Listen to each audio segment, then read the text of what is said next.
나는 그리스도 예수 우리 주 안에서 날마다 죽노라.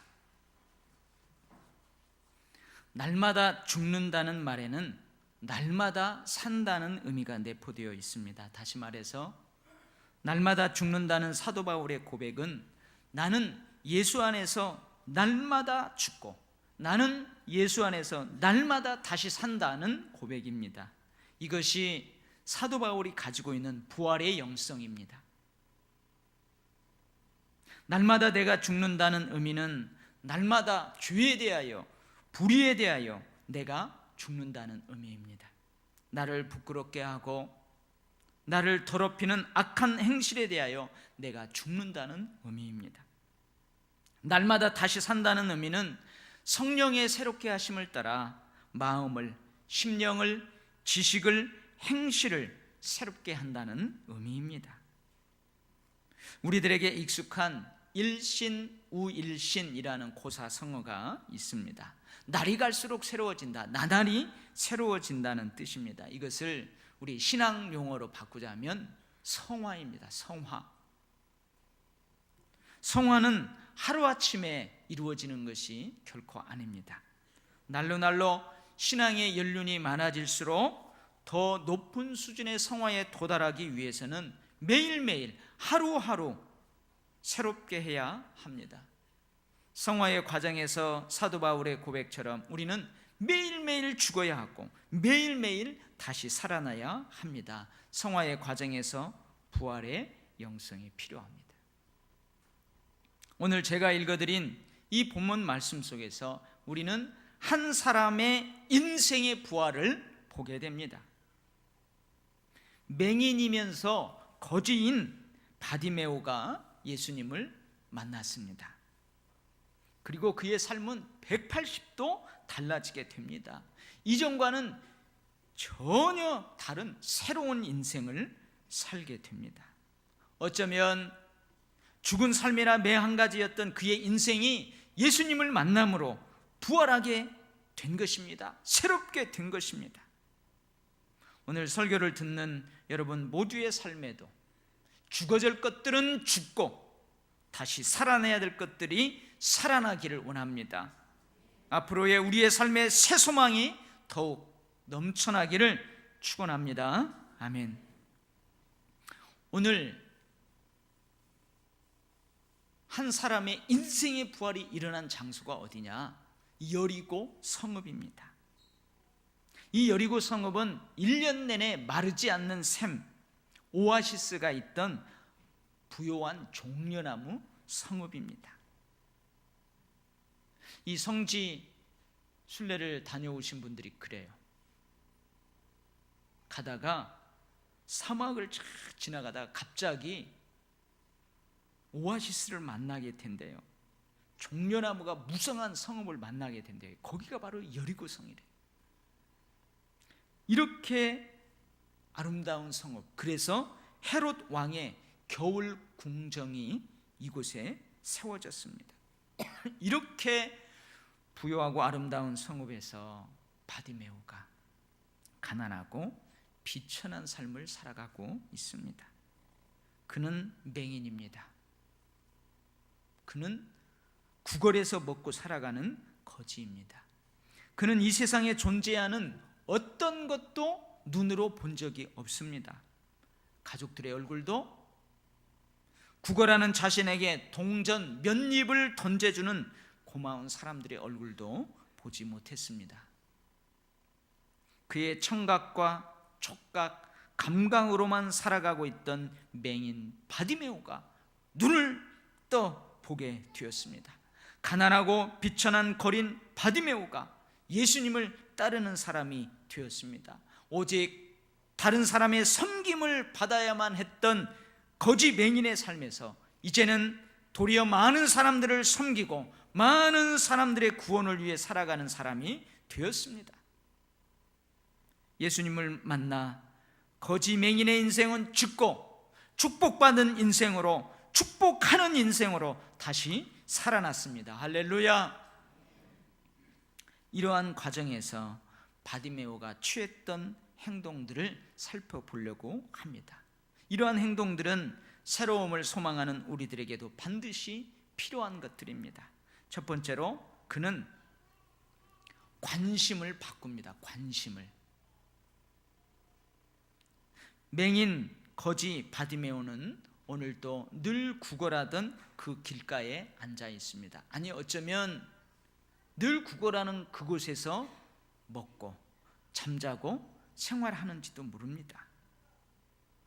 그는 자기 앞을 지나가는 많은 사람들의 입에서 나사렛 예수시다라는 말소리를 듣게 됩니다. 그리고 고함쳐 말합니다. 다윗의 자손 예수여, 나를 불쌍히 여기소서. 저는 이 대목에서 한번 생각해 봅니다. 바디메오가 구걸하는 그 현장, 바디메오의 그 앞을 왔다 갔다 하는 수많은 행인들, 그들을 상상하면서 이 대목에서 이것을 한번 생각해 봐요. 여러분도 한번 생각해 보세요. 맹인이며 거지인 그가 평상시 어떤 말에 어떤 소리에 귀를 쫑긋 세웠을까요? 바디메오는 보지 못합니다. 그러니 예민한 청각으로 살아가야만 합니다. 그런 그 앞으로 수많은 사람들이 스쳐 지나가요. 수많은 행인들로부터 수많은 말들이 쏟아집니다. 쏟아져 들러오는 수많은 말들 중에서 예민한 그의 귀에 어떤 말들이 크게 들릴 거예요. 어떤 말들이 크게 들릴까요? 여보, 우리는 그래도 잘 살잖아. 넉넉한데 저 사람 너무 불쌍하다. 우리 한 입 보태줄까? 얘들아, 우리는 이렇게 가족들이 함께 모여서 잘 사는데 저 사람 불쌍하구나. 우리 좀 도와줄까? 여러분, 이런 말에 귀 기울이지 않았을까요? 그래야 먹고 사니까요. 그래야 살 수 있으니까요. 나에게 적선할 기미가 보이는 넉넉한 사람들, 부유한 사람들의 대화가 귀에 포착되자마자 바디메오가 이렇게 외칩니다. 한 푼 주십시오. 불쌍한 저를 도와주세요. 이것이 그가 평상시 귀 기울여 듣고 이것이 그가 평상시 소리쳤던 말입니다. 그런데 오늘 바디메오의 귀 기울임과 외침이 달라집니다. 한 입 보태줄까? 얘들아, 저 사람 불쌍한데 우리가 좀 도와줄까? 그 소리가 아닙니다. 나사렛 예수가 지금 지나간다. 나사렛 예수가 지금 지나간다. 그 소리에 귀 기울입니다. 제자들과 함께 나사렛 예수가 허다한 무리 그들과 함께 지나갑니다. 술렁이는 수많은 사람들의 대화 속에서 그는 예리한 청각으로, 예리한 감각으로 나사렛 예수가 지나간다는 소리를 잡아냅니다. 그리고 외칩니다. 한 푼 주세요가 아닌 다윗의 자손 예수여, 나를 불쌍히 여기소서. 날마다 죽고 날마다 다시 살기를 소망하는 우리들도 관심을 바꾸어야 합니다. 새로운 인생을 소망하는 우리들도 바디메오처럼 관심을 바꾸어야 합니다. 여러분은 평상시 어떤 것에 귀 기울였습니까? 불평의 소리였습니까? 원망의 소리였습니까? 자신감을 상실케 하는 사탄의 소리, 나의 자존감을 여지없이 짓밟아버리는 사탄의 속삭임이었습니까?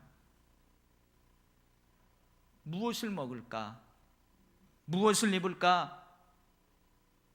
어디서 살 것인가? 온통 의식주에만 관심을 두었습니까? 평상시 뭘 소리질러서 구했습니까? 무엇을 위해 눈물을 흘리며 그렇게 부르짖었습니까? 이제는 마땅히 들을 것을 들으십시오.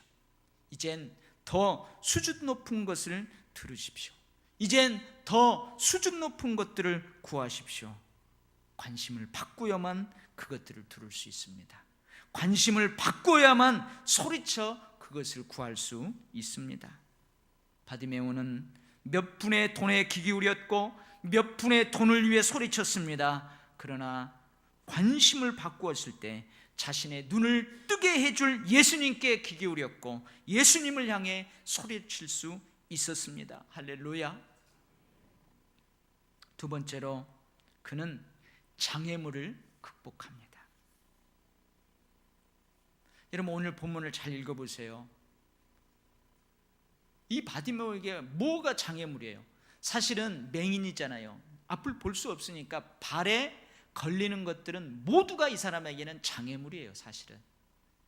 근데 여러분, 오늘 그의 발에 걸리지 않는, 그러나 너무나도 이 사람 앞에 엄청난 커다란 장애물이 있습니다. 그게 뭘까요? 그가 고래고래 소리칩니다. 다윗의 자손이여 나를 불쌍히 여겨주세요. 그러자 많은 사람이 조용하라고 꾸짖습니다. 그럴수록 그는 더욱 크게 소리질러 외칩니다. 다윗의 자손이여 나를 불쌍히 여기소서. 이 외침도 사실은 좀 이상해요. 많은 사람들이 나사렛 예수가 지나간다 그러잖아요. 이 맹인이 들은 소리는 나사렛 예수가 지나간다는 말이에요. 그러면 뭐라고 외쳐야 되냐면 나사렛 예수여 나를 불쌍히 여기소서 그래야 되잖아요. 근데 이 사람은 뭐라고 외쳐요? 다윗의 자손이여 나를 불쌍히 여기소서. 다윗의 자손이여, 이 말은 메시아를 지칭하는 또 다른 고유명사예요. 그러니까 예수님을 그리스도로 메시아로 인정한다는 말이에요. 많은 사람들은 거지 맹인을 무시합니다. 경멸하게까지 합니다. 그들은 바디메오의 간절함을 몰라줍니다. 그래서 꾸짖는 것입니다. 그들은 어쩌면 예루살렘으로 향하는 예수님의 여정을 정치적 메시아인 왕의 행진으로 이해하고 있을 것이 분명합니다. 여러분 11절 이하를 읽어보면 그래요.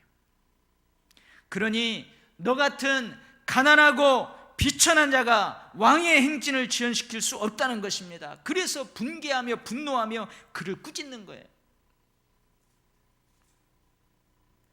가난하고 비천한 바디메오에게, 경멸받는 거지 맹인에게 그들의 꾸짖음은 너무나 커다란 장애물입니다. 꾸짖는 그들이 던져두는 돈을 구걸해야만 먹고 살 수 있는 그에게 그들의 분노와 매몰찬 꾸짖음은 너무나도 그에게 큰 장애물입니다. 새로운 인생을 소망하는 우리에게도 커다란 장애물이 있을 수 있습니다. 날마다 죽고 날마다 다시 사는 부활의 영성을 뒤흔들어 버리는 장애물은 항상 우리 주변을 도사리고 있습니다. 성화의 과정이 늘 평탄한 것만은 아닙니다. 가끔 장애물이 있습니다. 나에게만 있는 것이 아닙니다. 바디메오에게만 있는 것이 아닙니다. 누구에게나 다 있습니다. 그 장애물이 어떤 상황과 환경일 수 있습니다. 내 곁에 가까이 있는 어떤 사람일 수 있습니다. 많은 사람들이 인정하고 있는 사회적 통념일 수 있습니다. 그러나 이러한 장애물들을 우리도 극복해야 합니다. 그를 꾸짖는 많은 사람들하고는 다르게 예수님은 세리들, 맹인들, 거지들, 중풍병자들, 사회 통념상 죄인이라고 낙인 찍힌 그들을 결코 홀대하지 않습니다. 마음이 상한 사람들, 살 소망이 없는 사람들, 낙심한 사람들, 무능력한 사람들, 소외당한 사람들에게 사회의 통념을 다 부서뜨리고 새로운 삶을 열어주시는 분이 바로 우리 예수님이십니다. 결국 예수님께서 멈추어 서십니다. 그리고 제자들에게 명령합니다. 그를 부르라, 그에게 응답하라. 사랑하는 성도 여러분, 용기를 내어 일어나시기 바랍니다. 계속 전진하시기 바랍니다. 장애물을 극복할 수 있기를 바랍니다. 예수님께서는 우리도 외면하지 않습니다. 우리에게도 응답하십니다. 할렐루야. 세 번째로 그는 대가를 지불합니다. 대가를. 근데 여러분 오늘 말씀을 읽어봐요. 가난한 맹인 거지가 뭘 가지고 있어요? 그가 대가로 지불할 만한 것이 뭐가 있어요? 제자들이 그에게 응답합니다. 안심하고 일어나라. 예수님께서 너를 부르신다. 그러자 바디메오는 겉옷을 내버리고 일어나 뛰어서 예수님께 나옵니다. 뭘 내버렸다고요? 겉옷을. 바디메오가 지불한 것이 무엇입니까? 바디메오가 내버린 것이 무엇입니까? 예, 겉옷입니다. 겉옷. 겉옷이 뭐 그리 대단한 것이냐고요? 아닙니다. 길거리에서 생활하는 맹인에게 거지인 그에게는 이 겉옷은 대단히 귀중한 재산입니다. 낮에는 덥고 밤에는 몹시 추운 일교차가 심한 이스라엘에서 그의 겉옷은 밤의 추위를 막아주는 침구입니다. 여러분 지금도 일교차가 한 10도 15도 나잖아요. 이때 여러분 잘못하면 얼어 죽습니다. 얼어 죽어요. 평상시에는 외투요, 구걸할 때는 바닥에 펴는 구걸 도구입니다. 마치 우리가 5, 60년 전 너무너무 가난해서 단칸방에 살았잖아요. 그 한 칸의 방이 때로는 뭐가 돼요? 이불 피면 침실이 됩니다. 이불 걷고 거기다가 상 하나 딱 펴면 거기가 주방이 되고 식탁이 됩니다. 때로는 거실이 되는 것처럼 말입니다. 그런 겉옷을 그가 내어버립니다. 그는 뛰어서 예수님께 나아갑니다. 여러분 그냥 읽었죠? 맹인이 뛴다는 것을 여러분 한번 상상해 보셨어요? 제가 일부 예배 때 우리 전사님 저기서부터 여기까지 눈 감고 한번 뛰어오라고 그래 봤어요. 여러분 눈 감고 10m만 한번 뛰어 보십시오. 근데 전사님은 뛰기 전에 여기를 딱 눈에다가 기억을 하고 뜁니다.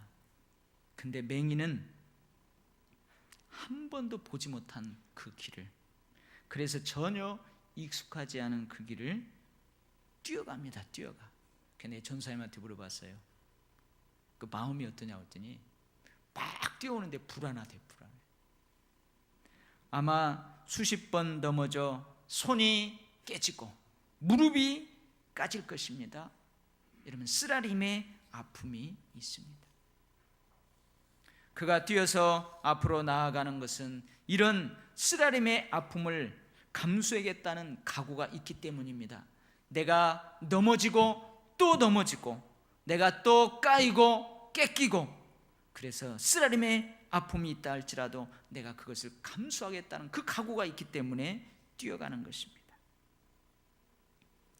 날마다 죽고 날마다 다시 살기를 소망하는 우리들에게도 내버릴 것이 있습니다. 포기할 것이 있습니다. 내버림으로, 포기함으로 내가 치러야 할 값을 여러분 각오해야 됩니다. 어쩌면 그것이 바디메오가 감수하겠다고 각오했던 그 쓰라린 아픔일 수도 있습니다.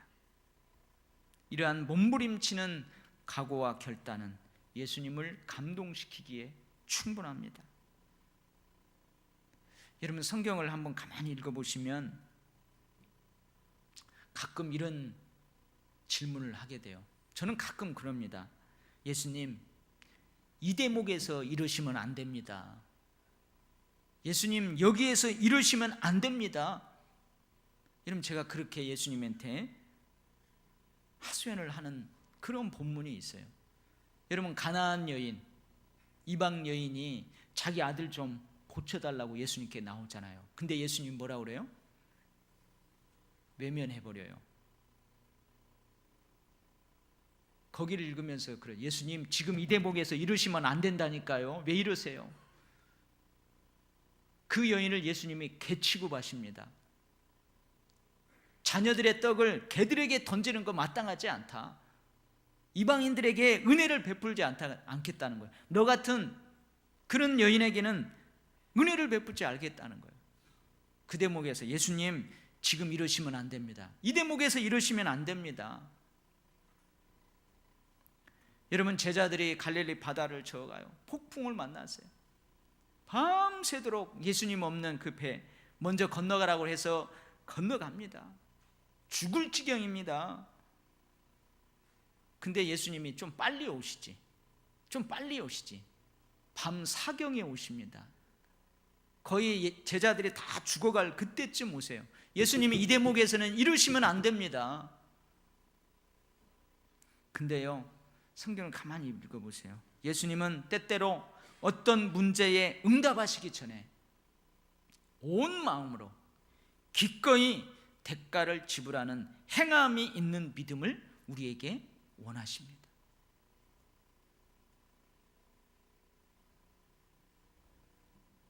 사도 바울의 날마다 죽고 나는 날마다 다시 산다는 그런 부활의 영성으로 우리 모두도 날마다 새로운 인생이 매일매일 시작되기를 바랍니다.